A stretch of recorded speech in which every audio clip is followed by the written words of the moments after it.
Welcome बच्चों, board examination series के lecture 4 में 2020 का बोर्ड क्वेश्चन पेपर सॉल्व किया जा रहा है। आज है क्वेश्चन नंबर 17 से स्टार्ट करेंगे। एक्स और वाई दोनों टी के फंक्शन के रूप में दिए हुए हैं, डी बाई डी एक्स आपको फाइंड आउट करना है। तो ये पैरामेट्रिक फॉर्म का क्वेश्चन है। तो एक्स और वाई दोनों टी के फंक्शन है, तो दोनों के टी के सापेक्ष आपको अवकलन करना पड़ेगा। X equal to a multiply by cos t plus log tan t by two. इसको डिफरेंशिएट करेंगे with respect to t. Differentiate with respect to t, तो x का होगा dx upon dt। a multiply हो रहा है t के function के साथ, तो a एज इट इज रहेगा मल्टीप्लाई cos t का माइनस साइन t प्लस, अब इसका देखिए log 10 t बाई 2 का, सबसे पहले 10 t बाई 2 के सापेक्ष इसको करेंगे, तो ये log x का जैसे 1 अपॉन एक्स होता है, ऐसी log 10 t बाई 2 का 1 upon 10 t by 2। 10 t by 2 का देखेंगे इसके बाद 10 t बाई 2 का t बाई 2 के रेस्पेक्ट में, जैसे 10 t का sec स्क्वायर t होता है, ऐसी 10 t बाई 2 का t बाई 2 के रेस्पेक्ट में हो जाएगा sec square t by 2। Again t by 2 का फिर t के रेस्पेक्ट में देखेंगे, तो ये हो जाएगा 1 अपॉन 2। तो इस थोड़ा सिंप्लीफाई हमें करना पड़ेगा, तो it is a minus sine T plus 10t by 2, 1 upon 10t by 2 है, या ऐसा कर सकते हैं 1 को ऐसे ही रहने देते हैं। 10t बाई 2 को हमने लिखा sine t by 2 upon cos T by 2। Cos T by 2 denominator का डिनोमीटर है, तो ये न्यूमरेटर में आ जाएगा, तो इसको आप ऊपर लिख लेंगे। Into sec square t by 2 को 1 upon cos square t by 2 into 1 by 2। तो ए कॉस टी बाई 2 कैंसिल हो जाएगा, ए कॉस टी बाई 2 यहाँ पे बच जाएगा। तो ये हो गया A minus sine T plus 1 upon 2 10 T by 2 cos T by 2। तो ये जो वैल्यू है 2 sine x by 2 cos x by 2 को जैसे आप साइन एक्स लिखते हैं, साइन एक्स का फॉर्मूला है, ऐसे यहाँ पर 10 ये टी का है, तो 10 ये हो जाएगा साइन टी, तो 1 minus sine T plus 1 upon sine t. LCM ले लेते हैं, तो साइन टी एलसीएम हो गया, इसके डिनोमिनेटर में 1 है, तो sine t times sine t यहाँ मल्टीप्लाई हो जाएगा, तो minus sine square t plus 1 जा 1, तो ये 1 माइनस साइन स्क्वायर टी आपका हो गया। तो ये आपका हो गया 1 minus sine square T is cos square t by sine T. ये हमने फाइंड आउट कर लिया dx बटे dt। आप सिंस y की जो वैल्यू है ये a साइन t है, तो इसको भी हम डिफरेंशिएट करेंगे विद रेस्पेक्ट टू t, तो dy बटे dt मिल जाएगा हमें। a जैसे मल्टीप्लाई है वैसे ही रहेगा, साइन टी का हो जाएगा कॉस टी, साइन टी का हो जाएगा कॉस टी। अब पैरामेट्रिक फॉर्म से आपको dy बटे dx निकालना है, देयरफॉर dy बटे dx की जो वैल्यू हो जाएगी वो हो जाएगी dy बटे dt अपॉन dx बटे dt। आप ऐसे समझ सकते हैं, मतलब न्यूमरेटर और डिनोमिनेटर दोनों को dt से डिवाइड कर दिया। अब हमें dy बटे dt की भी वैल्यू पता है, dx बटे dt की वैल्यू भी पता है। dy बटे dt यहाँ पर हमने निकाला dy बटे dt a cos t,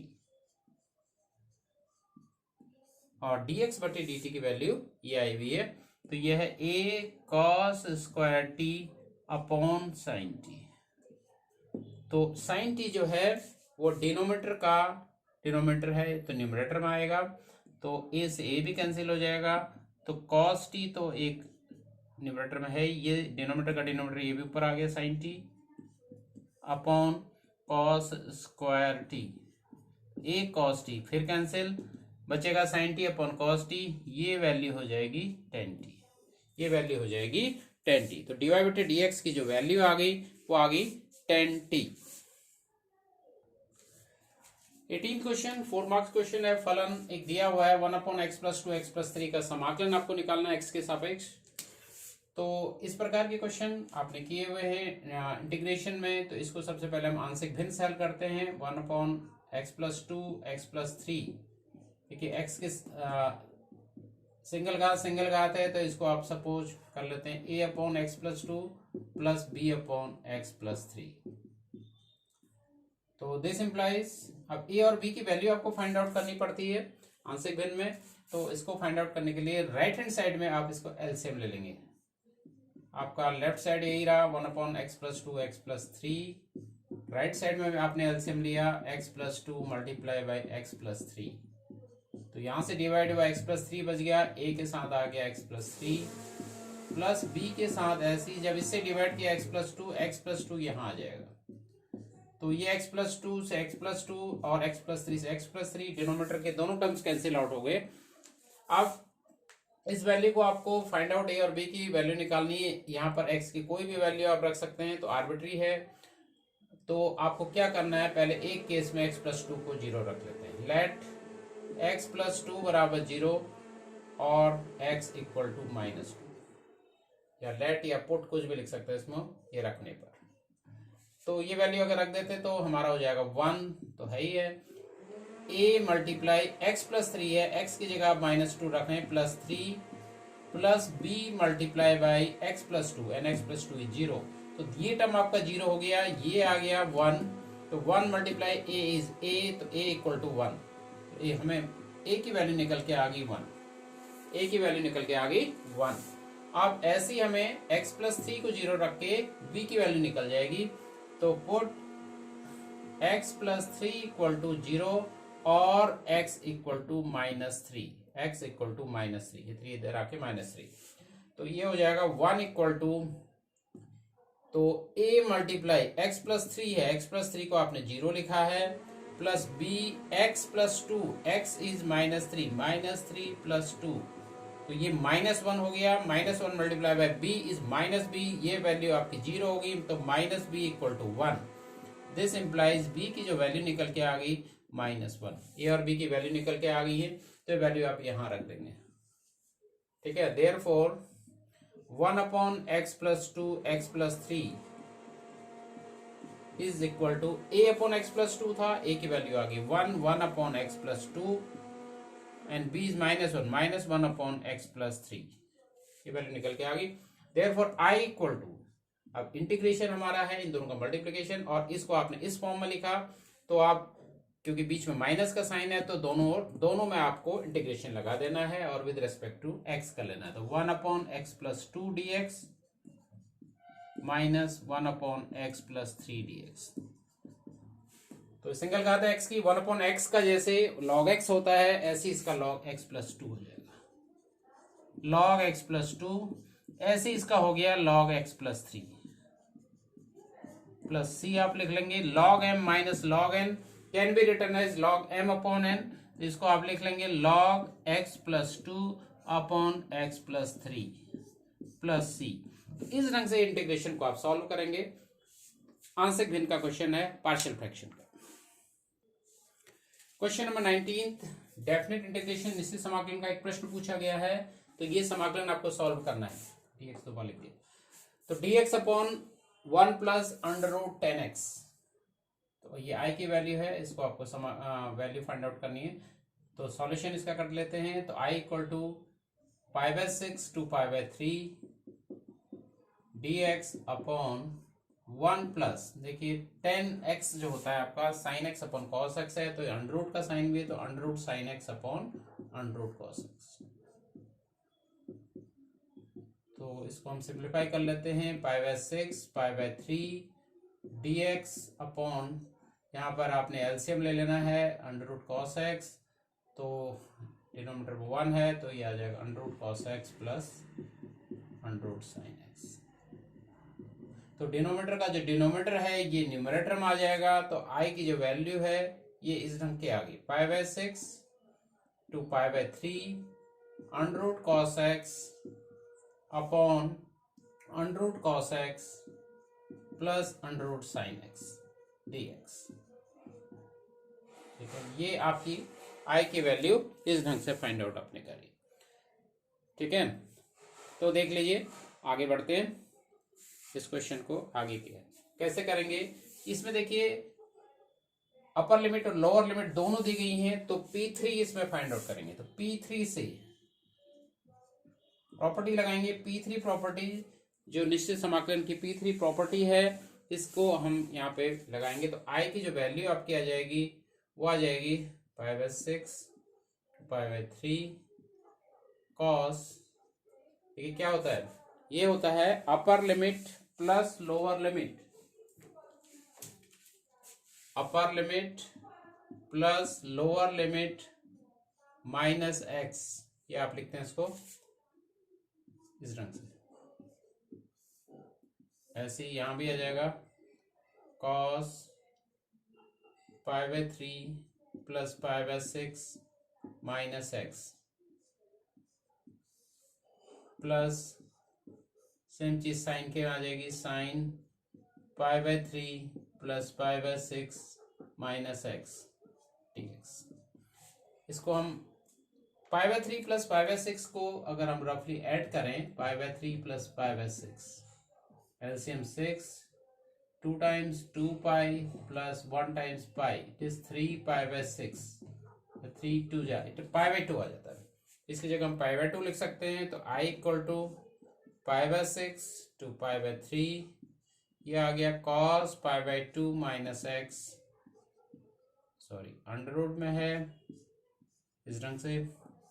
ऐसे ही यहाँ भी under root cos π/2 minus x, इसका सॉल्यूशन हम निकाल चुके हैं, plus under root sine π/3 plus π/6 की जगह π/2 माइनस एक्स dx। इस ढंग से कर लिया। अब cos 90 minus theta sine theta, sine 90 minus theta cos theta, ये आपको पता है। तो this implies I equal to π/6 to π/3, ये हो गया साइन एक्स अंडर रूट में under root this value is again sine x plus under root cos x. यहाँ पे हमने लगाया cos π/2 minus x is sine x, sine π/2 minus x is cos x, और cos π/2 minus x sign x. तो ये हमारी एक इक्वेशन आ गई। इसको हम 1 मान लेते हैं, इसको हम 2 मान लेते हैं। तो इनको हम ऐड कर लेते हैं, इक्वेशन 1 और इक्वेशन 2 को हम ऐड कर लेंगे। तो I प्लस I, तो इसका लेफ्ट हैंड साइड हो गया 2i।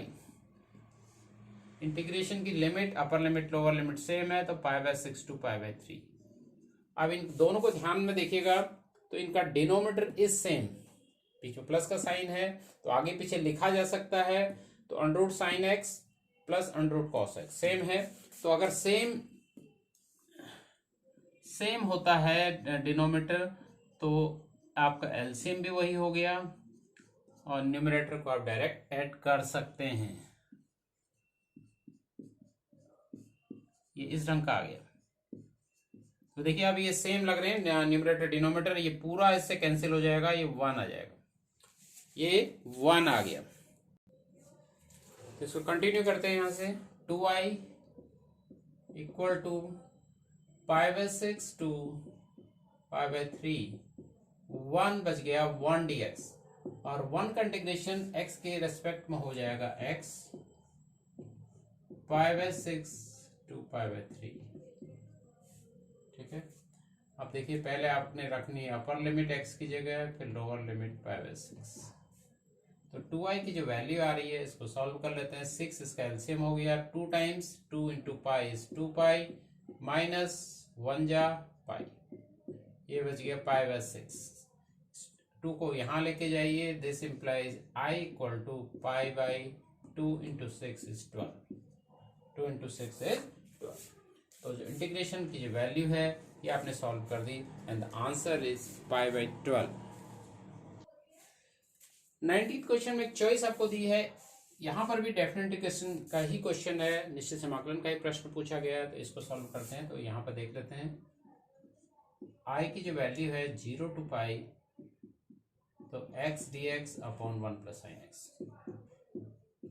दोनों के दोनों जो क्वेश्चन है काफी इंपॉर्टेंट क्वेश्चन है। तो P4 प्रॉपर्टी लगाएंगे। जब जीरो डिनोमिनेटर लोअर लिमिट 0 है, अपर लिमिट में कोई वैल्यू है, तो इसमें P4 प्रॉपर्टी लगाते हैं। तो P4 से I की जो वैल्यू आ जाएगी, लिमिट वही रहेगी एक्स की जगह पर अपर लिमिट माइनस एक्स, तो in pi minus x, d x तो डी एक्स से लिखा जाता है, 1 प्लस यहाँ पर जो एक्स आ रहा है यहाँ पर भी आप पाई माइनस एक्स लिख लेंगे। अब क्लियर है, साइन पाई माइनस एक्स जो होता है माइनस साइन एक्स होता है, तो ये वैल्यू आ गई minus I equal to 0 to sorry pi minus x, और sine pi minus x second quadrant में साइन पॉजिटिव होता है तो ये साइन एक्स ही रहता है, it is 1 plus sine x. Second quadrant में साइन पॉजिटिव होता है और साइन पाई माइनस एक्स की वैल्यू जो होती है वो साइन एक्स होती है। ये इक्वेशन 1 इक्वेशन 2 इनको ऐड कर लेंगे आप, इक्वेशन 1 और इक्वेशन 2 को ऐड करेंगे, i प्लस आई आपका हो गया 2i equal to 0 to pi, limit is same and the denominator is also same, 1 plus sine x दोनों जगह है, न्यूमरेटर ऐड हो जाएगा तो यहाँ से x प्लस और यहाँ से पाई माइनस एक्स और dx कॉमन है, dx दोनों जगह, तो x x आपका कैंसिल आउट हो गया। पाई कांस्टेंट है और पाई कांस्टेंट है, इसको आप बाहर लिख सकते हैं, इसको आप बाहर ले जाएंगे, 0 to pi 1/1 plus sine x, ये आपका बच जाएगा। तो 1/1 प्लस साइन एक्स का इंटीग्रेशन आपने पहले भी किया होगा, ये इंटीग्रेशन करने के लिए इसको कंजुगेट से मल्टीप्लाई करते हैं, तो यहाँ पर भी ऐसे करेंगे। कहने का मतलब मेरा ये है 1 प्लस साइन एक्स और इसका जो कंजुगेट होगा 1 माइनस साइन एक्स से न्यूमरेटर डिनोमिनेटर दोनों को मल्टीप्लाई कर देते हैं, ठीक है। तो ये आ गया 2i equal to pi 0 to pi 1 minus sine x 1 plus sine x 1 minus sine x, a plus b a minus b, a square minus b square, 1 का स्क्वायर हो गया 1, साइन का हो गया साइन स्क्वायर एक्स,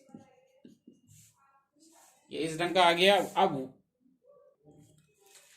अब देखिए 1 minus sine square x, इस value को आप लिख सकते हैं कॉस स्क्वायर एक्स, तो हमारा आ जाएगा 2i equal to pi 0 to pi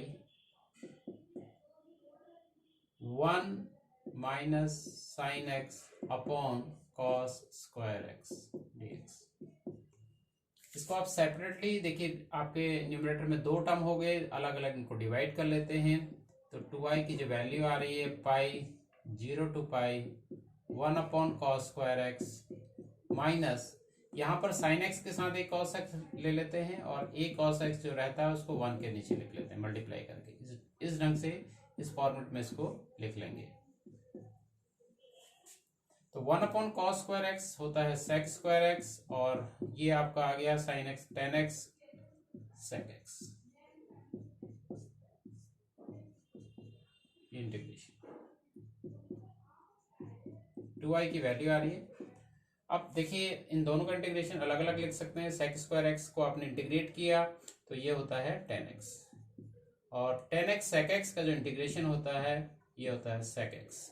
integration solve हो गया, लिमिट आपकी है 0 टू पाई और ये 2i की वैल्यू निकल रही है, ये है पाई इंटू दिस। अब पहले हम लोअर लिमिट और अपर लिमिट हमें पता है, पहले हम अपर लिमिट लिख देंगे। तो अपर लिमिट जब लिख रहे हैं तो x की जगह पाई आ गया, तो 10 pi minus sec pi minus lower limit में आ गया 10 0 माइनस सेक 0। ये वैल्यूज आपने इस ढंग से यहाँ पे रख दी। अब ये वैल्यू हमको पता होनी चाहिए, ये वैल्यू हमने रख देते हैं। तो 2i equal to pi 10 pi 10 n pi 0 होता है, तो 10 की value x coordinate x axis पे 0 होती है तो 0 होगी। सेक पाई की जो वैल्यू होती है, देखिए कॉस पाई आपको पता है, कॉस 180 की वैल्यू होती है -1। सेक पाई जो होगा 1 अपॉन कॉस पाई, तो ये भी 1 अपॉन -1, ये भी -1 होता है। तो इसको आपको लिखना है -1, माइनस 10 0 0 और सेक 0 हो गया 1, सेक 0 हो गया 1। तो इसको आगे सिंप्लीफाई करके लिख लेते हैं। 2i इक्वल टू पाई 0 तो 0 ही हो गया, minus into minus is 1, minus 0 का कोई मतलब नहीं है, minus minus plus it is 1। तो 2i की जो वैल्यू आ गई पाई मल्टीप्लाई बाई 2, 2 दोनों ओर से कैंसिल कर दीजिए, तो i की जो वैल्यू आ गई वो आएगी पाई।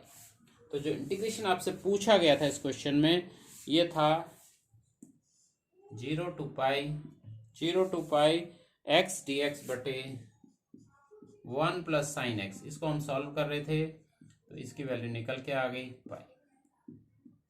तो इस ढंग का क्वेश्चन है, बहुत इंपॉर्टेंट क्वेश्चन है। ये दोनों के दोनों जो इस क्वेश्चन पेपर में 2020 के डेफिनेट इंटीग्रेशन के क्वेश्चन है, दोनों के दोनों काफी इंपॉर्टेंट क्वेश्चन।